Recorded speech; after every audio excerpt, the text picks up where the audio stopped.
Selamat datang di Alur Donghua. Kali ini Mimin akan cerita novel The Crown Emperor of Eternity. Sebelum mendengarkan jangan lupa subscribe, like, komen, dan share ya biar Mimin tambah semangat. Selamat mendengarkan. Melanjutkan episode sebelumnya, setelah beberapa kali bertanya, Cukuangse mengetahui bahwa tempat ini adalah benua tingkat menengah yang disebut benua Huanbing. Benua Huanbing ini dianggap sebagai yang teratas di antara banyak benua tingkat menengah, dan tidak jauh di belakang benua tempat tinggal yang mulia Huan Yuan. Kota Huanbi ada di depan, suara Liu Fei terdengar, menyebabkan Cukuangse melihat ke depan. Di tanah tidak jauh dari sana, sebuah kota besar berdiri di atas tanah. Kota itu seperti es, seolah-olah dipotong dari gunung es, memancarkan hawa dingin yang menggigit. Menurut informasi yang kami pelajari, ada dua kekuatan kuat yang berada di kota Huanbing ini. Yang satu disebut Sekte San Huan, dan yang lainnya disebut Pavilion Kinsa. Kedua kekuatan ini adalah kekuatan utama dari keseluruhan kota Huanbing. Kekuatan teratas di benua es, dan formasi teleportasi luar angkasa dikendalikan oleh mereka. Cukuangse langsung mengangguk. Perjalanan mereka adalah untuk menuju benua dewa dan iblis, yang jaraknya sangat jauh dari sini. Jadi mereka harus melakukan perjalanan melalui beberapa benua sebelum bisa menginjakkan kaki di benua dewa dan iblis. Ayo masuk. Cukuangse dan Liu Fei bergegas keluar, dan segera mereka tiba di gerbang kota Huanbing.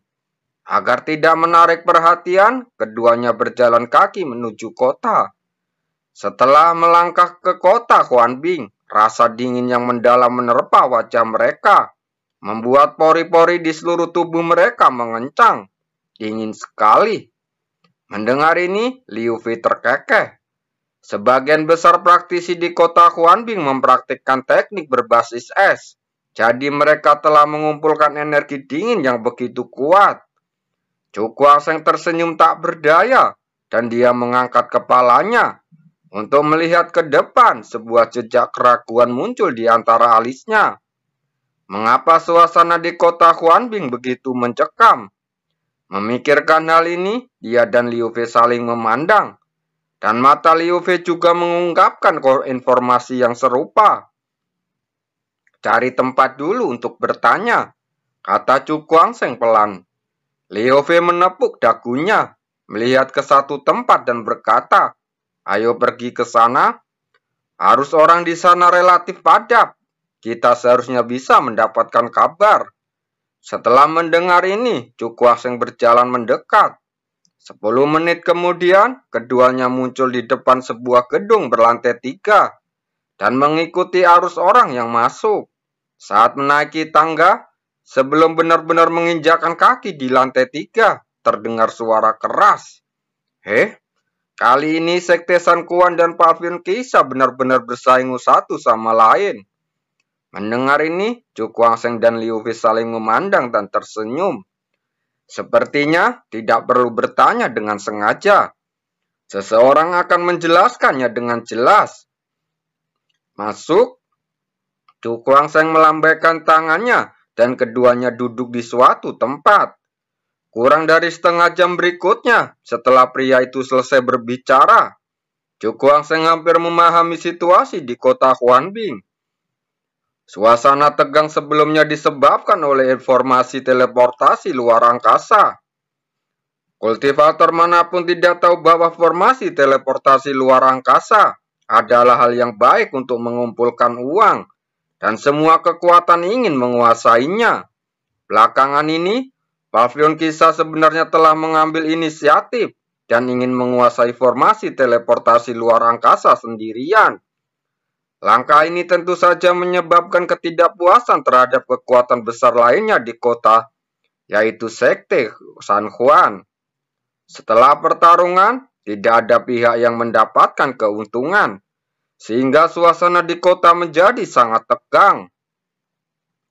Katakan padaku, Dalam pertarungan ini, siapa yang akhirnya bisa menguasai formasi teleportasi luar angkasa? Tidak mungkin untuk mengatakan dengan pasti. Kekuatan Sekte San Quan dan Pavilion Kisah hampir sama. Jika mereka benar-benar bertarung sampai akhir, itu hanya akan menghasilkan kerugian bersama. Saya pikir Pavilion Kisah memiliki peluang menang yang lebih baik. Jika mereka berani menimbulkan masalah, pasti ada alasannya. Aku tidak tahu kekuatan macam apa yang ada di balik Pavilion Kisah yang mencoba menguasai formasi teleportasi luar angkasa. Jika ini masalahnya, masalah ini cukup rumit. Saat mendengar diskusi orang-orang ini, alis Cukuaseng berangsur-angsur berkerut. Tampaknya, jika mereka ingin meminjam formasi teleportasi luar angkasa, tidak semudah yang dibayangkan. Kekuatan lain terlibat. Sebuah cahaya aneh muncul di mata cantik Liu Fei. Benua Huanbing ini sudah menjadi benua tingkat menengah yang sangat kuat. Dan jika ada yang ingin ikut campur dalam pertempuran antara dua penguasa, itu harusnya memiliki kekuatan yang lebih kuat dari mereka. Mungkinkah itu benua kelas atas? Dia bertanya dengan kaget. Wajah Cukuangseng langsung menjadi serius. Dibandingkan dengan benua tingkat tinggi dan benua tingkat menengah. Meski hanya ada satu perbedaan kata, tapi perbedaan kekuatan antara keduanya sangat besar. Karena di benua tingkat tinggi terdapat praktisi Rana Ying yang sejati. Ayo keluar dari sini dulu. Cukuangseng berdiri dan berjalan menurun ke bawah. Melihat ini, Liu Fei segera mengikutinya. Mereka berdua baru mencapai setengah tangga ketika kerumunan di depan membuat keributan dan memberi jalan bagi mereka. Cukuangseng melihat seorang wanita mengenakan gaun merah dengan temperamen berapi-api berjalan ke arahnya. Teknik atribut api, dia mengangkat alisnya. Di kota Huanbing ini, teknik yang dipraktekkan oleh sebagian besar praktisi bisa terhadap atribut es. Adapun teknik atribut api, ini adalah pertama kalinya dia menemukannya. Minggir. Wanita itu menggerakkan kaki gioknya yang panjang, mengangkat wajahnya yang bangga dan berteriak pada Cukuangseng. Cukuangseng mengerutkan kening, lalu mengabaikannya, dan langsung berjalan ke bawah. Apakah kamu tuli? Apakah kamu tidak mendengar apa yang aku katakan? Tegur wanita itu tidak puas. Cukuangseng berhenti sebentar, menatap wanita itu, dan berkata dengan tenang, dengan sosok nona, seharusnya tidak bisa menempati tangga sendirian kan? Begitu kata-kata ini keluar, tiba-tiba terdengar ledakan tawa yang tertahan. Namun, mungkin karena takut dengan identitas wanita tersebut, tidak ada yang berani tertawa terbahak-bahak. Beraninya kamu menertawakanku, kata wanita itu dengan marah. Saat dia berbicara, dia melambaikan tangan gioknya, dan cambuk merah menyala dipegang di tangannya. Cambuk merah menyala bergetar di udara, mengeluarkan suara yang tajam, dan kemudian ditembakkan seperti ular berbisa, langsung menyerang ke arah Cukuangseng. Sebagai tanggapan, Cukuangseng tidak bereaksi sama sekali, dan masih tetap berjalan maju. Melihat ini, Liu Fei yang selama ini diam, tiba-tiba ada cahaya dingin yang bersinar di matanya. Dia mengambil satu langkah ke depan dan langsung mengulurkan tangan untuk mengambil cambuk itu. Cambuk panjang itu jatuh dan dipegang erat di tangannya, membuatnya tidak bisa bergerak sama sekali. Ekspresi wanita itu langsung berubah. Bagaimana orang ini bisa begitu kuat? Saya adalah putri dari penguasa Pavilion Kisah. Apa kamu berani melawan saya? Setelah mendengar kata-kata ini, Liu Fei tiba-tiba memiliki senyum menawan di wajahnya. Tetapi mata bunga persiknya tidak menunjukkan sedikit pun jejak ketakutan. Nona telah memukul laki-lakiku. Sebuah suara samar terdengar, dan pergelangan tangan Liu Fei bergetar, dan dia mengambil cambuk panjang itu. Setelah itu, terdengar suara yang tajam, menyebabkan suasana langsung membeku. Semua orang di loteng mengangkat kepala karena terkejut dan melihat cahaya merah menyala di depan mata mereka. Setelah itu, terdengar suara tajam dan bekas cambuk yang terlihat jelas memanjang dari pipi wanita itu hingga tulang selangkangan. Bukankah wanita ini terlalu kejam? Banyak orang berkata dengan heran.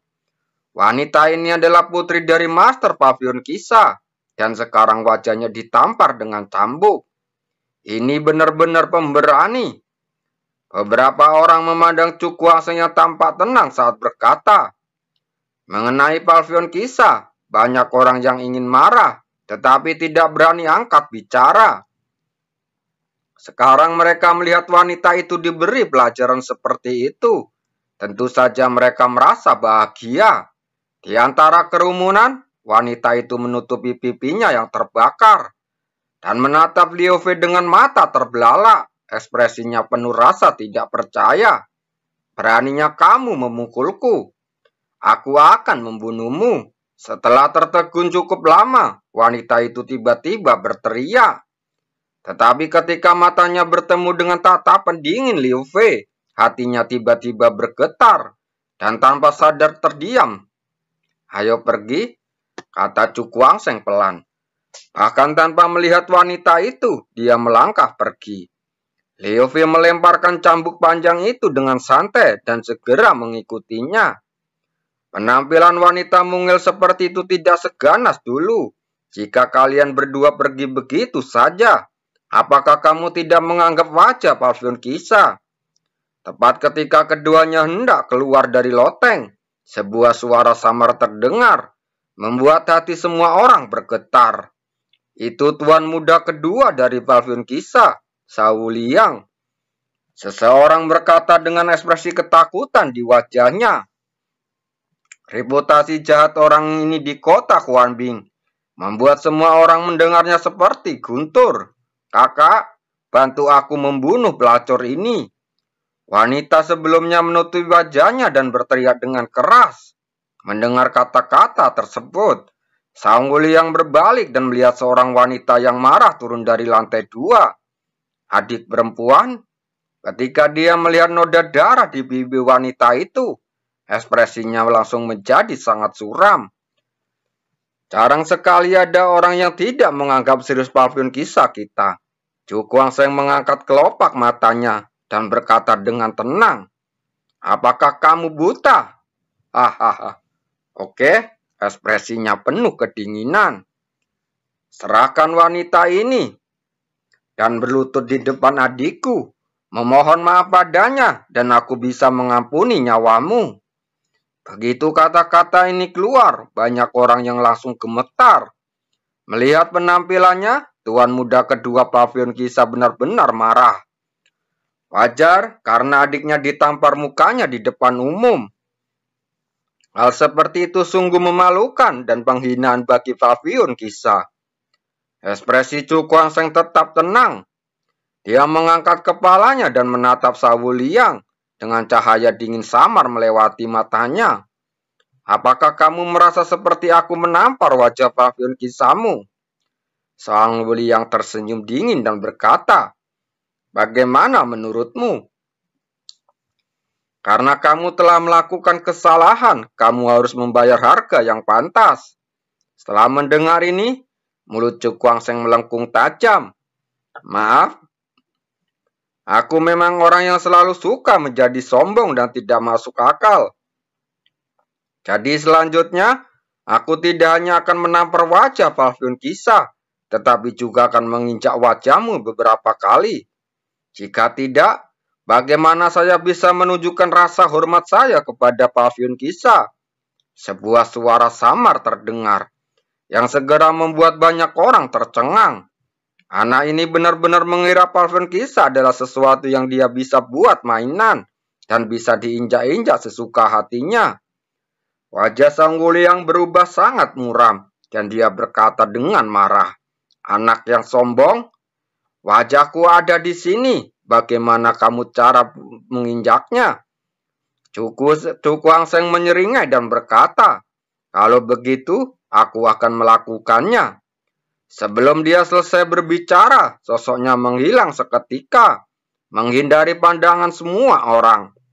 Pupil mata Sang Wuliang tiba-tiba menyusut, dan perasaan bahaya yang kuat melonjak ke dalam hatinya.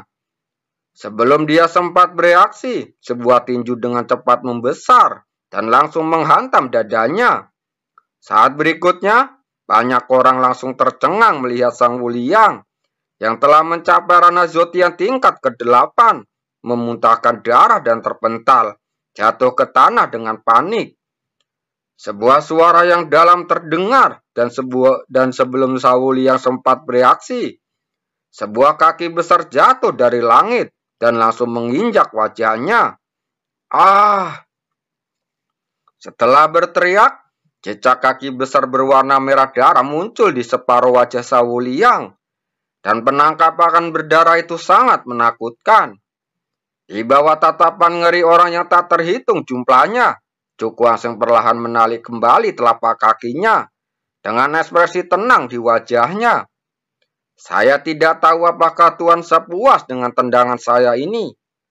Suara yang samar terdengar dan Sang Wuliang hampir pingsan karena marah. Namun saat ini ada lebih banyak ketakutan di mata Sang Wuliang. Dia benar-benar tidak dapat membayangkan bahwa kekuatan lawannya begitu menakutkan, sehingga dia bahkan tidak dapat mengambil satu gerakan pun. Orang ini, seseorang menggelengkan kepalanya secara diam-diam. Dengan cara ini, bocah ini telah membuat konflik berdarah dengan Palfion Kisah. Mungkinkah orang ini memiliki latar belakang yang kuat? Jika tidak, bagaimana mungkin dia berani melakukan hal sombong seperti itu ketika dia mengetahui identitas Sang Wuliang? Aku tidak tahu. Tapi Palfion Kisah ini bukanlah sesuatu yang bisa dengan mudah disinggung oleh kekuatan biasa. Ya, ada banyak diskusi, tetapi kebanyakan orang pesimis dengan tindakan Cu Kuangseng.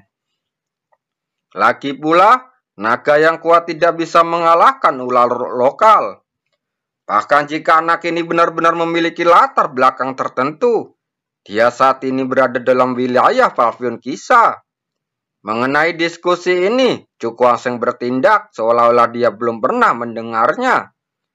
Dia mengangkat kepalanya dan melihat ke suatu tempat di langit dan berkata acuh tak acuh, ada yang datang. Kulit Livy sedikit berubah. Dia melihat ke depan dan merasakan aura kuat datang dari kejauhan yang mendekat. Dengan cepat mengarah ke tempat ini. Junior, jika kamu berani menyakiti anakku, kamu mencari kematian. Teriakan tajam terdengar, membawa niat membunuh yang mengerikan. Semua orang kaget dan melihat ke atas. Dan langsung melihat sosok berbaju hitam terbang dari kejauhan dan muncul di udara. Pengunjung tersebut berpakaian serba hitam, berwarna muram, dan aura kekerasan di sekujur tubuhnya. Master Palfion dari Palfion Kisah, Sawutian. Wajah Cu Kuangseng langsung memadat. Namun, dia belum mencapai tingkat puncak dari ranah Zotian tingkat ke-9 dan masih berada di tingkat menengah dari tingkat ke-9 yang mulia Huan Yuan. Begitu Sawutian muncul, matanya beralih ke Sang Wuliang dan wanita itu. Dan niat membunuh di matanya langsung segera menjadi sangat kuat. Bocah, mati! Dia berteriak keras. Dan kekuatannya melonjak turun, menekan Cu Kuangseng yang berada di bawah. Begitu Sawutian mengambil tindakan, dia menunjukkan kekuatan yang luar biasa. Praktisi ranah Zotian tingkat 9 biasa akan terluka parah akibat serangan seperti itu. Namun, dalam menanggapi serangan seperti itu, Cu Kuangseng tetap tenang. Aura yang memancar dari tubuhnya terus meningkat dan segera mencapai puncak tingkat ke-7. Namun saat dia hendak mengambil tindakan, terdengar suara tawa keras dari kejauhan. Kenapa kamu begitu marah sehingga Master Palfion ingin membunuh seorang junior? Terima kasih.